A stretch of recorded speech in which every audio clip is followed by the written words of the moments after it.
Deixa eu só girar a reportagem da Jovem Pan News, tem mais informação importante chegando.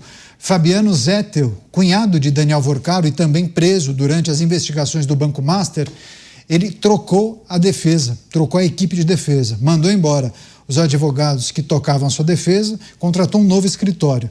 A gente vai trazer, inclusive, a nossa repórter vai conduzir, fazer um resumo das informações. Bom, daqui a pouco, então, a Júlia vai trazer esses destaques, essas informações, mas enquanto isso, deixa eu... agora acabaram de confirmar, a Júlia, ok.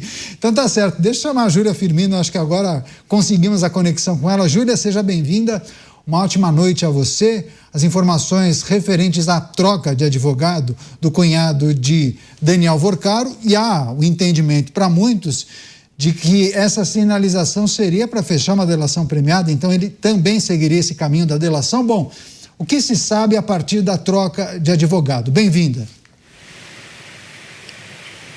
É exatamente isso, Caniato. A mudança vem para tentar essa delação premiada que Vorcaro já está tentando também, né? Boa noite para você, para quem está com a gente aqui no Pingos nos Is, na programação da Jovem Pan. Agora quem deve assumir, então, a defesa de Fabiano Zettel, que é cunhado e também é empresário, cunhado de Daniel Vorcaro. E também empresário seria Celso Vilardi, advogado que deve cuidar aí dessa delação.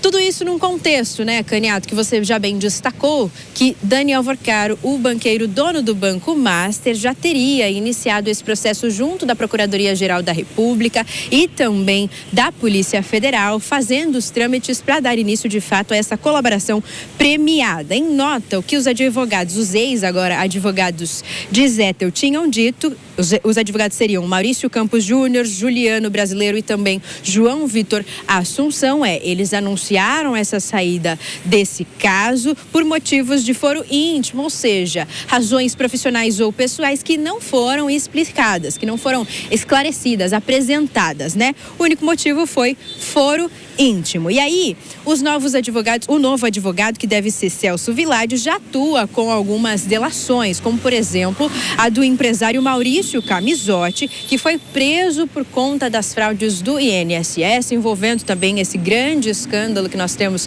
atualmente aqui no nosso país, além da defesa do próprio ex-presidente Jair Bolsonaro. Essa delação do Zettel, Caniato, ela tem ganhado aí muita repercussão justamente porque Zettel é braço direito de Vorcaro, né? Ele estava aí nas principais negociações de Vorcaro, ele deve saber de muita coisa, então pode expor muita informação que pode ajudar os investigadores. Por isso, a gente fica de olho para saber se de fato isso vai se confirmar, se esse vai ser o próximo passo do advogado agora Celso Vilardi. E também o que vale a gente destacar aqui é que Zettel também foi preso ali durante a Operação Compliance Zero, junto com Daniel Vorcaro, nessa última fase que teve agora, né, em que Daniel Vorcaro foi preso pela última vez. Ele também está preso preventivamente, justamente por conta desse escândalo envolvendo o Banco Master, as fraudes financeiras desse banco. A gente segue acompanhando para ver se isso vai se confirmar, porque de fato isso pode trazer aí muitas informações a respeito desse escândalo.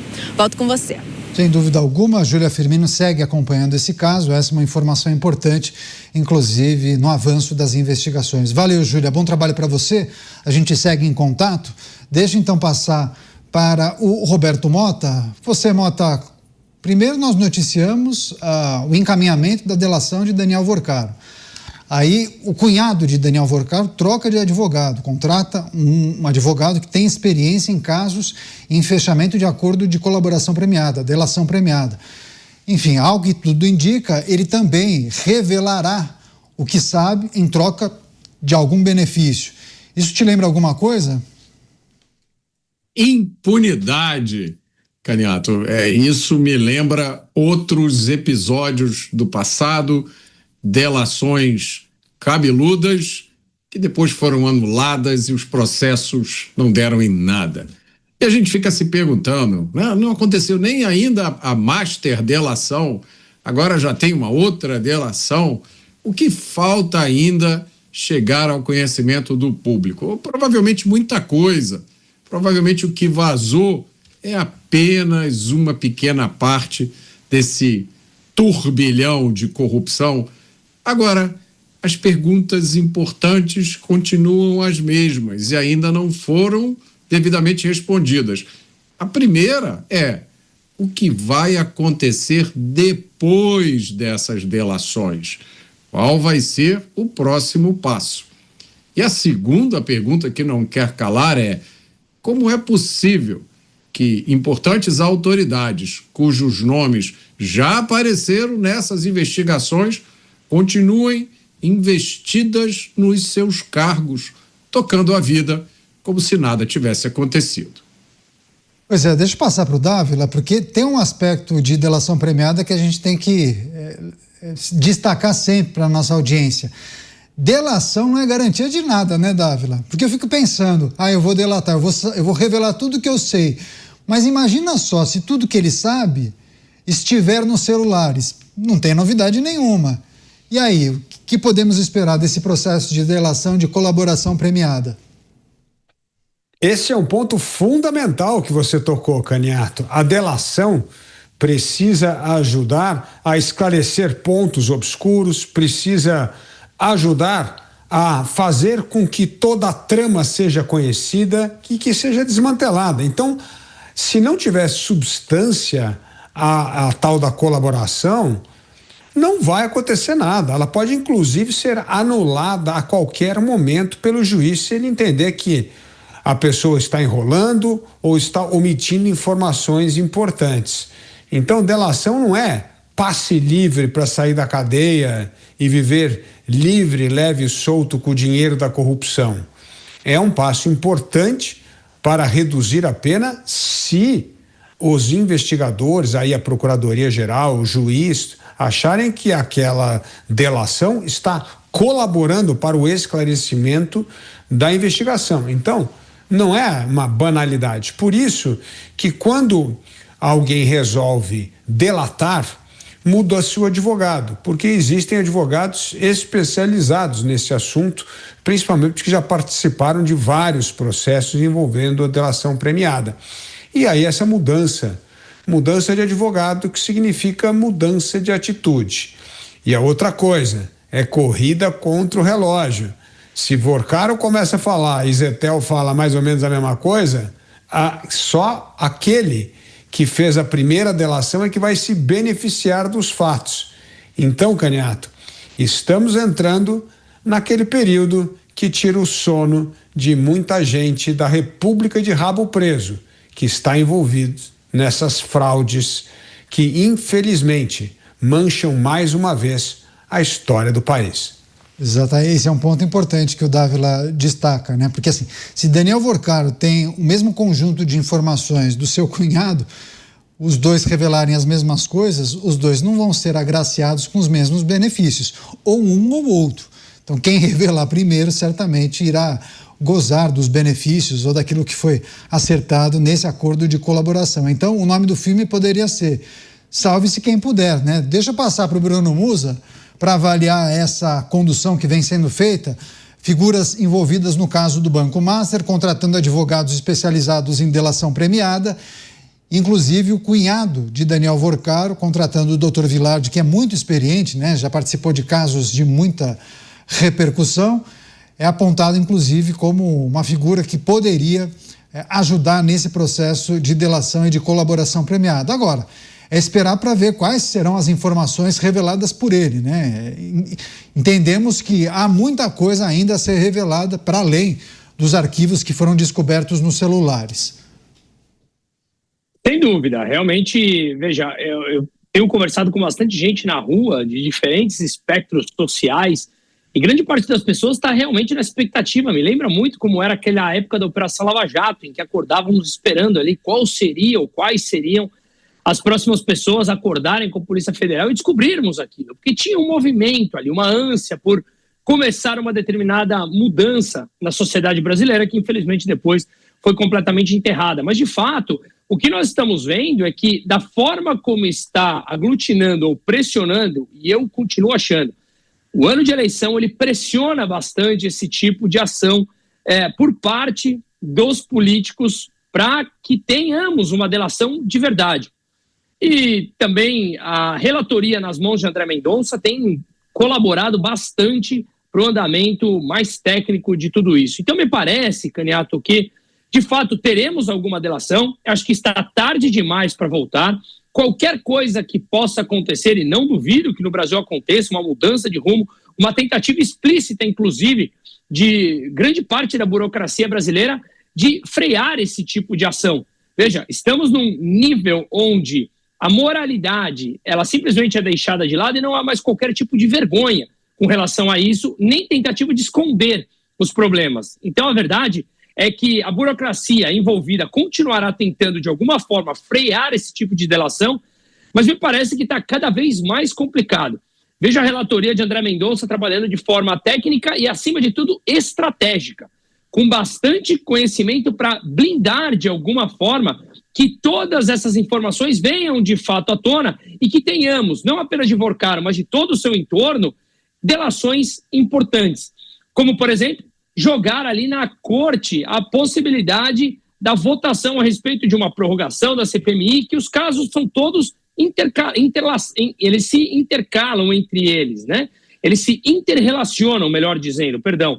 Ou seja, todos esses casos, quanto mais a gente vê o envolvimento desses políticos, mais pressão eles começam a ter e, consequentemente, mais pressão também por parte da sociedade.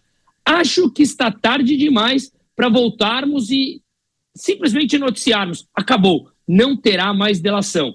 Tudo isso faz com que a busca por esses advogados, que têm uma forte experiência na condução desses processos, pareçam, pelo menos para aqui, para o lado de fora, pareça que o andar da carruagem está indo nesse sentido. E, de novo, o André Mendonça, pelo menos até o momento, e eu sempre menciono isso, porque no Brasil até o passado é incerto, pelo menos até o momento, a gente vê um andar bastante esperançoso nesse sentido, de que ao menos informações relevantes serão noticiadas e não apenas uma delação, digamos, marginal, com informações que seriam irrelevantes para o processo. Pois é, deixa eu passar para o Cristiano Beraldo, porque nós falamos já de delação premiada, acordos de colaboração, revelações feitas por figuras importantes em uma investigação, e aí, por vezes, essas pessoas acabam ganhando alguns benefícios. O Musa disse o seguinte, Beraldo, é tarde demais para não ter delação. Teríamos atingido aquele ponto de não retorno. Mas daí eu lhe pergunto, que tipo de delação? Porque quando se fala, né, na imprensa, só vão aceitar a delação se ele revelar tudo. Não pode ser uma delação seletiva. Ok, mas assim, a pessoa que estiver do outro lado da mesa, ela tem acesso a todas as informações. Quem vai fazer essa seleção é quem participou do esquema ilegal, irregular, né? Quais são os dispositivos para o outro afirmar? Você não está revelando 100% da história. Compreende a dificuldade? Enfim, é isso que a gente vai ter que aguardar. Pois é, não, e assim, eu sempre me alimento aqui no programa do otimismo dos meus colegas, e o Musa, né, com essa avaliação de que agora já é tarde demais para não ter delação, contrasta um pouco com o meu desânimo em relação ao Brasil, em que tudo pode acontecer a qualquer momento. Então, essa delação, ela tanto pode sair quanto ela pode não sair por motivos que a gente nem imagina. Há ali uma guerra, peso pesado do poder para se defender. E nesse contraste, né, do que Daniel Vorcaro pode revelar, não só revelar, mas comprovar, e a gente tem, do outro lado, o que parece ser uma negociação do seu cunhado, que também era um membro daquele grupo, a Turma, que tinha o hoje falecido Sicário, que aparentemente era quem fazia o trabalho sujo. Aliás, a gente não pode esquecer, o que foi mesmo que o Sicário morreu? Ele morreu onde? Não tinha câmeras dentro das instalações da Polícia Federal? A mesma Polícia Federal que foi tão eficiente para revelar trocas de mensagens íntimas de um casal que está sendo investigado, ou pelo menos o noivo está sendo investigado, não vai revelar para o público, para nós brasileiros que pagamos a conta e somos obrigados a sair à rua todos os dias com o nosso nariz de palhaço, nós não vamos saber o que aconteceu com o Sicário? Vai ficar por isso mesmo. Então, justamente usando esse exemplo do Sicário, é que eu digo que no Brasil tudo pode acontecer. Mas Fabiano Zettel, o cunhado, me parece que era um braço mais operacional desse esquema do Vorcaro. Então, talvez o Zettel tenha condições de comprovar determinadas coisas que Vorcaro não se envolvia na execução. Talvez até a delação de um não esteja completa com a outra. Não sei qual era o tipo de relação que eles tinham, mas talvez Vorcaro tivesse uma visão mais ampla, mais estratégica da picaretagem e Zettel um braço mais operacional. Eu não sei, mas o fato é que, mesmo que eles revelem e comprovem coisas escabrosas, a gente vive um Brasil em que nada é garantia de nada. Pois é, tem várias pessoas aqui da nossa audiência questionando, mas eles não poderiam combinar, eu revelo uma parte da história e você revela uma outra parte justamente para nós não conflitarmos as informações e aí as duas delações serem aceitas. Pode ser, claro que hoje em dia eles não conseguem fazer qualquer tipo de acordo, né? Só se isso foi feito lá atrás. Ou, naturalmente, orientações feitas por advogados. É preciso também considerar essa possibilidade. Deixa eu só passar para o Mota, porque tem um outro aspecto aqui, inclusive muitas perguntas repetidas que tratam de uma questão. Como a gente sempre fala da citação ou alguma conexão entre Daniel Vorcaro no passado, a empresa dele, o Banco Master, com figuras ligadas a integrantes da Suprema Corte, há uma dúvida recorrente aqui dos nossos espectadores, Mota, sobre uma delação e o que seria relatado e se eles dariam nome aos bois, inclusive entregando entre aspas, ou revelando a conexão entre eles ou entre o Banco Master e os ministros da Suprema Corte ou parentes dos ministros da Suprema Corte. Dá para esperar uma delação em que tudo seja revelado, todas as histórias, aquele que estiver questionando os representantes do Banco Master, no caso Zettel e Daniel Vorcaro, cabe a esse que faz ali a arguição de questionar e tentar desvendar esses pontos importantes e sensíveis, Mota? Eu não sei responder essa pergunta, Caniato. Eu não sei qual é a mecânica de uma delação. Eu não sei como são os procedimentos. Em uma investigação policial normal, você está tentando esclarecer uma determinada situação e o procedimento busca a verdade, doa a quem doer. Essa não é uma investigação normal. Esse é um dos maiores escândalos da República, está afetando o nível mais alto do judiciário e nós estamos em um ano eleitoral. Então eu acho difícil que essa delação leve ao esclarecimento completo. E tem um outro aspecto também da delação, mais uma vez, eu não entendo de delação, eu só estou tentando aqui mapear as possibilidades. Pelo que eu entendo, uma delação premiada, ela só faz sentido quando ou se traz informações novas, que os investigadores ainda não têm, ou são produzidas evidências irrefutáveis para confirmar informações que já estão disponíveis. Então, eu não sei que tipo de evidência essas duas pessoas trariam e, francamente, eu não sei se existem no Brasil as condições para que eles apresentassem evidências como essa. Pois é, só para a gente...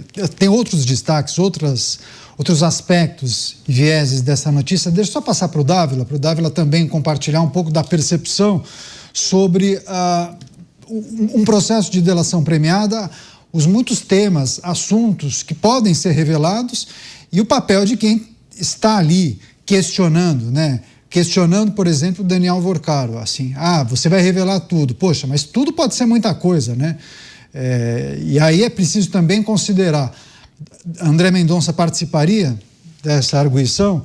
É preciso esclarecer nesse momento, já na delação, por exemplo, eventuais conexões de Daniel Vorcaro, do Banco Master, com parentes de ministros. Há uma dúvida, inclusive, da nossa audiência, assim, o que é preciso ser revelado nesse primeiro momento? São várias sessões de delação premiada? Me lembro que na Lava Jato, sim, né? Aquele que fecha uma colaboração premiada muitas vezes participa de sessões e mais sessões para contar casos e mais casos.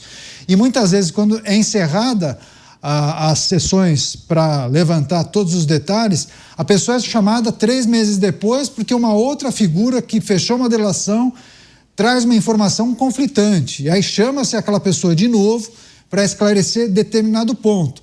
Quando você diz, Dávila, isso daí vai demorar muito tempo, isso daí vai se arrastar por muito tempo, é por conta disso, Dávila? Canhoto, acho que a grande diferença deste caso para a Lava Jato é que na Lava Jato muitas vezes até veiculavam notícias com uma certa forma para pressionar as pessoas a falarem. Neste caso, não. Nós temos os celulares confiscados, muitas provas já reunidas. Portanto, eu entendo que a delação tem que ser muito mais objetiva. E aí depende muito de boas formulações de perguntas em cima das evidências já existentes e o que pode ser agregado, não só em termos de provas, como em termos de conectar os pontos que parecem obscuros, quando você, por exemplo, tem ali gravações de telefone celular. Então eu entendo que é um caso muito diferente. Já existe muitas substâncias, já existe muito material, indício, prova, neste caso do Banco Master, que já foi apreendido. Então é muito mais como tentar digerir essas informações para fazer boas perguntas de forma que ajude a esclarecer esta fraude, que, como o Musa sempre disse, foi a maior fraude financeira da história do país.